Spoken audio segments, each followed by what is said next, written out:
Hi guys, welcome to my YouTube channel. මම YouTube channel එකක් පටන් ගන්න හිතුවේ. මම TikTok content කරගෙන ආව ටික කාලයක් ඉඳන් journaling ගැන, bullet journaling, gratitude journaling ගැන positive mindset එකක් හදාගන්නේ කොහොමද? journaling වලින් කොහොමද positive mindset එකක් හදාගන්න උදව් වෙන්නේ? journaling කරන්නේ කොහොමද? මොනවාද journaling කියන්නේ? ඒ වගේ දේවල් පොඩි videos දාලා කරගෙන ආවා. මට හිතුණා YouTube එකක් පටන් ගන්න ඕනේ කියලා. කාට හරි උදව්වක් වෙයි කියලා හිතලා තමයි මම මේක පටන් ගන්නෙ. එතකොට මම personally use කරනවා journaling වර්ග දෙකක්. එකක් gratitude journaling, අනිත් එක bullet journaling. gratitude journaling කියන්නේ මොකක්ද? bullet journal කියන්නේ මොකක්ද කියලා පොඩි introduction එකක් දෙන්නම් මම අද. gratitude journal එකක් කොහොමද කරගෙන යන්නේ කියන්නේ gratitude journal එකකින් කරන්නේ අපිව positive කරන එක. ඉන්නවට වඩා තව positive වෙන්න පුළුවන් gratitude journal එකක් හරහා. ඒ කියන්නේ අපිට ලියන්න පුළුවන්. මේ හිතට දැනෙන්නේ මොනවද? ඒ හැමදේම එකේ ලියන්න පුළුවන්. ඒ ලියන හැමදේම positive විදියට ලියන එක තමයි වැදගත්ම දේ වෙන්නේ. එතකොට gratitude journal එකකින් කරන්නේ අපි ළඟ තියෙන දේවල් වලට grateful වෙන එක. ගොඩාක් අය පුරුදු වෙලා තියෙන්නේ අපි ළඟ නැති දේවල් ගැන හිත දුක් වෙන්න. මට මේ දේ නැති වුණා, මට මේ දේ නැහැ, මම මේ දේ දන්නේ නැහැ, මට මේ දේ කරන්න බෑ. ඒ වගේ නෙගටිව් මයින්ඩ්සෙට් එකකින් ඉන්න තමයි ගොඩක් අය පුරුදු වෙලා තියෙන්නේ. ග්‍රැටිටියුඩ් ජර්නල් එකකින් කරන්නේ අපි ළඟ දැනට ගොඩක් දේවල් තියෙනවානේ. අපි මේ ජීවත් වෙන විදිහට ජීවත් වෙන්න ආස මිනිස්සු මේ ලෝකේ ඕන තරම් ඉන්නවා. අපි කොච්චර හිතුවත් අපිට මේ දේ නැහැ කියලා අපි දිහා බලාගෙන අපි වගේ ඉන්න ඕනි කියලා හිතන අය මේ ලෝකේ ඉන්නවා. ඒ කියන්නේ ඔයාට අද දෙගින්නේ ඉන්නේ නැති වෙලා. ඔයා හොඳට කාලා ඉන්නවා. හැබැයි සමහර අය ඉන්නවා දවසකට එකපාරක්වත් කන්න හොයාගන්න නැති.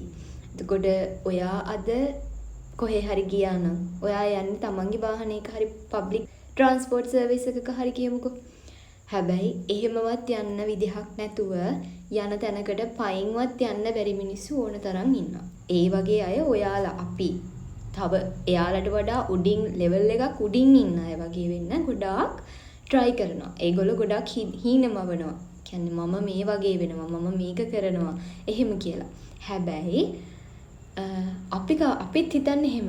ගොඩක් මිනිස්සු හිතන්නේ අද මම ඉන්න තැනට වඩා ආරයට මෙච්චර දේවල් දෙනවා, මෙයාට මෙච්චර දේවල් දෙනවා, මෙයා මෙච්චර දේවල් කරනවා, මටත් එහෙම පුළුවන් වෙන්න ඕනේ, මාත් එහෙම කරන්න ඕනේ. එහෙම තමයි අපි හිතන්නේ. ඒක නෙමෙයි.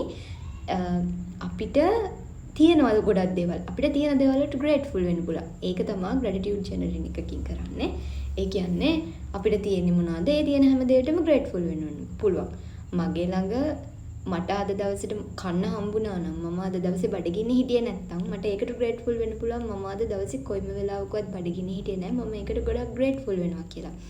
ඒ වගේ අපේ mindset එක negative නම් positive mindset එකක් හදාගන්න තමයි gratitude journal එක උදව් වෙන්නේ. එතකොට bullet journal එකක් කියන අපි මොන හරි අපිට goal එකක් තියෙනවා නම් අපිට මොකක් හරි target එකක් තියෙනවා නම් අපිට මොන හරි achieve කරගන්න ඕනේ නම් අපි ඒක දිගටම කරගෙන යන්න ඕනේ. ඒ වෙනුවෙන් අපි වැඩ කරන්න ඕනේ. ඒ වැඩ කරන එක දිගටම කරගෙන යන්න උදව් වෙන විදිහේ journal එකක් තමයි bullet journal එක කියන්නේ. bullet journal එකක් හදාගන්නව නම් හදාගන්න තියෙන ලේසිම විදිහ තමයි imagine කරන්න ඕනේ. තව අවුරුදු 5කින් අද වගේ දවස වෙද්දී ඔයා කොයි වගේද ඉන්න ආස කියලා. ඒ කියන්නේ තව අවුරුදු 5කින් අද වගේ දවස වෙද්දී ඔයා කා එක්කද කොතනද කොහෙද මොනවාද කරන්නේ, ඔයාගේ এডুকেෂන් මොන වගේද, කැරියර් පාත් එක මොන වගේද, එතකොට රිලේෂන්ෂිප් ස්ටේටස් මොන වගේද, ඔයා මැරිඩ්ද සිංගල්ද තනියම සර්වයිව් වෙනවද, මේ හැමදේම ඉමේජින් කරන්න ඕනේ in detail A to Z ලස්සනට ඒක ඉමේජින් කරලා ඒ ඉමේජිනේෂන් එක අපිට නෝට් ඩවුන් කරගන්න පුළුවන්. මම මේ විදියට මේ තැන මේ කෙනත් එක්ක මේ අයත් එක්ක මේ කෙනත් එක්ක කියලා ස්පෙસિෆික් පර්සන් කෙනෙක් නෙමෙයි. මම මගේ පාර්ට්නර් එක්ක, ඒ වගේ මම මගේ සහෝදරයෝ එක්ක අපි ඉන්න ආස විදිහ ඉමේජින් කරලා ඒ ඉමේජින් කරන එක නෝට් ඩවුන් කරගෙන ඒ පොයින්ට්ස් වලට අදාළ වෙන විදිහට ජර්නල් එක කස්ටමයිස් කරගන්න එක තමයි bullet journal එකකින් කරන්නේ. bullet journal එකකට trackers include කරන්න පුළුවන්, මොන හරි ලියන්න පුළුවන්, තමන් grateful වෙන දේවල් හරි, එහෙම නැත්නම් තමන්ගේ දවසේ විශේෂ දෙයක් හරි ඒ වගේ දේවල් ලියන්න පුළුවන්. ඒ ජර්නල් එකේ trackers තියෙනවා වර්ග දෙකකින්. එකක් yearly plan එකක් තියෙනවා.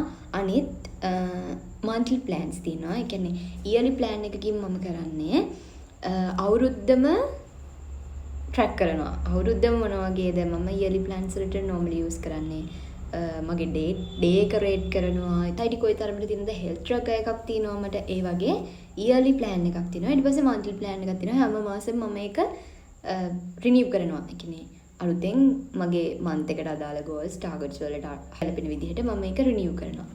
ඒ විදිහට තමයි මම ජර්නලින් කරගෙන යන්නේ. මම ඉස්සරහට වීඩියෝ අරගෙන එන්නම්.